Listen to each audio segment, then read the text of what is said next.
J'ai 48 ans et ma femme a 47 ans. Nous sommes mariés depuis 12 ans. Quand nous nous sommes rencontrés, elle travaillait comme serveuse dans un dîner ouvert toute la nuit, mais elle a toujours rêvé de travailler dans la finance ou l'industrie bancaire. Quand nous avons commencé à sortir ensemble, je lui ai dit que je ferais tout ce qui était en mon pouvoir pour l'aider à réaliser ses rêves. Je suis gérant dans un garage automobile et je gagnais environ 48 000 $ par an, mais j'ai aidé financièrement avec un prêt étudiant pour qu'elle puisse poursuivre ses études dans son domaine. Comme elle n'avait plus d'argent pour payer ses factures, je lui donnais quelques centaines de dollars de temps en temps pour qu'elle puisse payer son loyer et ses autres factures à temps.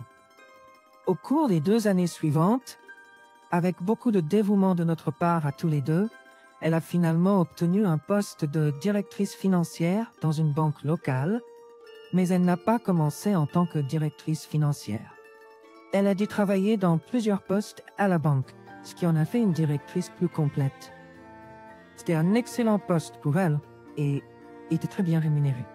Finalement, elle a tellement bien réussi qu'elle n'avait plus besoin de mon aide et a pu rembourser tous ses prêts étudiants. Elle m'a même proposé de m'aider financièrement, mais j'ai refusé car je n'en avais pas besoin. Au fil des ans, son salaire a continué à augmenter de façon spectaculaire jusqu'à dépasser largement les 100 000 $ par an, bien plus que ce que je gagnais.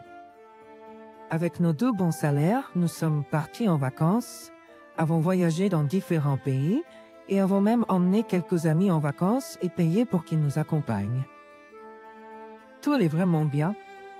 À cette époque, nous sortions ensemble depuis environ 4 ans avant de nous marier. Elle n'avait pas d'enfant, mais j'avais un fils d'une relation précédente qui était indépendant. Donc c'était juste nous deux. Les choses ont commencé à changer lentement, il y a environ 1 an. Elle est devenue distante, travaillait de plus en plus longtemps et était toujours fatiguée en rentrant à la maison. Je comprenais, alors j'ai essayé de lui enlever la pression en cuisinant et en faisant le ménage quand je rentrais à la maison. J'arrivais toujours avant elle, donc j'avais le temps de faire un peu de ménage avant qu'elle ne rentre. Mais il semblait que plus j'essayais de l'aider, plus elle voulait que je fasse. Elle trouvait toujours quelque chose d'autre à faire, et j'ai commencé à me sentir comme si je n'en faisais jamais assez. J'ai commencé à remarquer qu'elle dépensait plus d'argent pour acheter de nouveaux vêtements et sortir déjeuner avec ses amis plus souvent. Je ne me suis pas trop inquiétée de ses dépenses vestimentaires. Je me suis juste dit qu'elle voulait faire bonne impression sur ses subordonnés et son patron. Au fil du temps, j'ai vraiment commencé à voir un léger changement dans son comportement. Elle était plus agacée avec moi et me parlait mal pour les moindres choses, mais je l'ai simplement attribué au stress du travail. Puis, il y a environ 6 mois, elle a commencé à travailler encore plus longtemps. Elle n'était jamais à la maison et quand elle était là, elle était toujours au téléphone ou travaillait sur son ordinateur portable. Je lui ai demandé ce qui se passait, mais elle m'a juste ignoré et a dit que tout allait bien, mais je pouvais dire qu'il y avait quelque chose qui n'allait pas. Je ne voulais pas en dire trop, alors je l'ai laissée tranquille en pensant qu'elle viendrait me parler quand elle serait prête. Son comportement a commencé à empirer et elle a commencé à me parler comme si j'étais inférieur à elle et a même commencé à m'appeler par des noms.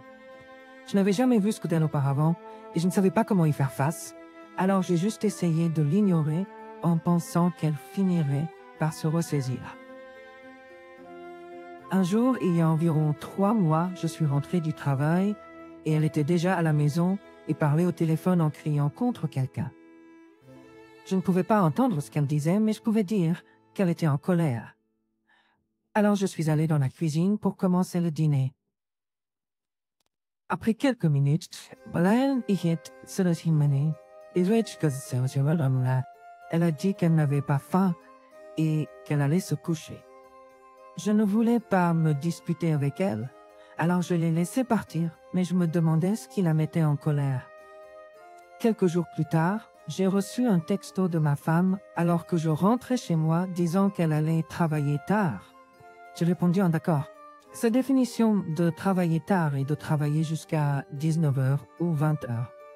Mais ce soir-là, il était bien passé 21 heures et elle n'était toujours pas rentrée à la maison. En conséquence, j'ai décidé de me rendre à la banque où elle travaillait, mais sa voiture n'était pas là. J'ai supposé qu'elle était partie traîner avec ses amis et ne m'avait rien dit. Elle me disait toujours quand elle allait voir ses amis ou ses collègues, mais pas cette fois-ci. Je commençais à m'inquiéter et je l'ai appelée, mais elle n'a pas répondu. Je lui ai laissé un message vocal en lui demandant de me rappeler quand elle aurait une minute, mais elle n'a jamais rappelé. Pendant que je rentrais chez moi, j'espérais qu'elle m'enverrait un texto ou quelque chose, mais ça n'est pas arrivé. Vers 1h30, elle est arrivée en se promenant, est allée directement sous la douche, sans rien me dire. À ce moment-là, j'étais en colère, et après qu'elle soit sortie de la douche, je l'ai confrontée, et lui ai demandé pourquoi elle ne m'avait pas dit qu'elle allait après le travail et pourquoi elle n'avait pas répondu à mes appels ou messages. Elle m'a répondu en disant « Regarde, je traînais juste avec quelques amis et collègues. Tu dois arrêter d'essayer de te contrôler. Excuse-moi vraiment. » Puis j'ai dit « D'accord » et je suis partie dormir dans la chambre d'amis. Le lendemain matin, je suis allée travailler sans rien lui dire et elle ne m'a rien dit de toute la journée. Toute la journée, ma femme n'a pas présenté d'excuses ou montré de remords. Son manque de communication avec moi m'a rendu suspicieux. J'avais le sentiment qu'il se passait quelque chose avec elle, mais je ne pouvais pas croire. J'ai décidé de faire des recherches, mais je devais faire attention à ne pas lui faire savoir. J'ai fouillé dans ses affaires pendant qu'elle était absente et j'ai trouvé des choses inhabituelles, comme des relevés de cartes de crédit avec des frais douteux et des reçus d'hôtel. Cependant, je n'avais pas de preuves solides pour l'accuser de quoi que ce soit. Je suis tombé sur un carnet avec une liste de noms, de numéros de téléphone et de dates. Au début, j'ai pensé que c'était juste une liste de ses amis, mais j'ai remarqué des noms d'hommes aussi. J'ai appelé l'un des numéros et j'ai découvert que c'était un hôtel. Quand j'ai demandé si la personne y avait séjourné, on m'a dit qu'il ne pouvait pas divulguer cette information pour des raisons de confidentialité. J'ai également demandé s'il pouvait confirmer si la personne avait effectué le check-out, mais ils n'ont pas pu fournir cette information non plus. Je ne comprenais pas pourquoi ma femme avait une liste de noms et de numéros d'hommes avec des dates à côté. Il était clair pour moi qu'elle me trompait. Je n'avais pas besoin de poser plus de questions. J'ai fait mes valises et je suis allé chez un ami de longue date. Je lui ai confié et lui ai dit ce que j'avais découvert. Il m'a dit que les noms et les dates n'étaient pas suffisants pour prouver quoi que ce soit, mais je savais qu'il se passait quelque chose et que je devais découvrir quoi. Après 2 jours sans nouvelles de ma femme, j'ai décidé d'engager un détective privé. Je ne pouvais pas continuer à me demander, et sa colère constante quand je la confrontais à propos de sa communication ne faisait que renforcer mes soupçons. Le 3e jour, j'ai contacté un détective privé et je lui ai donné le nom de ma femme, son lieu de travail et des informations sur ses amis. Le lendemain, il m'a appelé et m'a demandé de le rencontrer en personne pour discuter de ses découvertes. Il m'a montré des images de ma femme quittant le travail avec des collègues et allant dans un restaurant chic.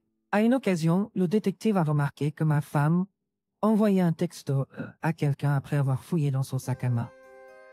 Après le dîner, tout le monde est parti sauf ma femme qui est restée et a attendu dans sa voiture. Environ une demi-heure plus tard, une voiture s'est garée à côté de la sienne et un homme en est sorti. Ils se sont embrassés et il était clair pour moi que ma femme avait une liaison. Après s'être embrassés, ils sont montés dans leur véhicule et ont conduit jusqu'à un hôtel qui se trouvait à environ 30 minutes de là. Ils sont sortis et ont marché devant la réception comme s'ils avaient déjà une chambre. Le détective privé m'a remis les images et a dit qu'il continuerait à les suivre. Mais j'en avais vu assez, je n'avais pas besoin d'en voir plus. La seule chose que je voulais faire maintenant était de sortir. Après avoir obtenu les images, j'ai appelé l'avocat Tom, le résident à New York, qui est en état sans faute. Je lui ai remis les images de ma femme embrassant un autre homme et allant à l'hôtel par la suite. Il a déposé une demande de divorce en mon nom et je lui ai dit de tout réclamer. Pension alimentaire, retraite, tout ce que je pouvais obtenir. Au fil des jours, je parlais rarement à ma femme. Je ne retournais à la maison que pour prendre plus de choses quand elle n'était pas là. Et les gros objets, je les mettais en stockage. Avance rapide de 3 semaines et ma femme a été servie de papier de divorce à son travail.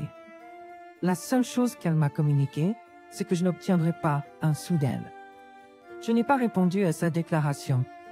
J'attendais juste l'audience de divorce et de montrer les preuves au tribunal. Nous avons demandé une pension alimentaire, une retraite et tout ce que mon avocat pouvait obtenir. Après tout cela, j'ai reçu 1 700 $ par mois de pension alimentaire pendant 6 ans.